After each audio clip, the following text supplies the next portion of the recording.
opportunity to go as fast as you can in the cars that you love. The cost of it.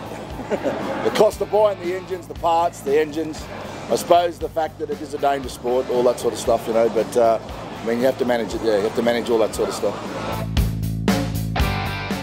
Career highlight was probably in June 1996. We eclipsed the United States in the door slammer category. We ended up being the fastest door slammer, quickest and fastest door slammer in the world. Went 6:29 at 226 mile an hour, which put us at #1 spot, and it'll be a toss-up between that and watching my son Ben win his first race, either or. The stupidest thing we've ever done, I suppose, is be sponsored by an oil company and do a run with no oil in the diff. My first motor vehicle was a 1948 Ford Prefect. We bought it off the neighbours up the road. I'm a farmer in them days.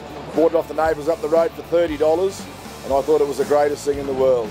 When the battery went flat, I used to push it around with our old International tractor. All the back was smashed in, but it still went like a trooper.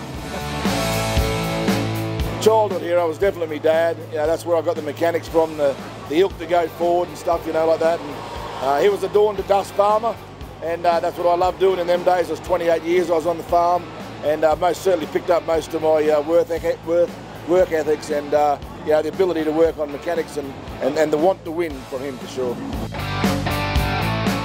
Pasta, spaghetti bolognese. I am a connoisseur, the best. Believe it or not, most people have bagged me for it. Can't leave home without my wife. She looks after me well.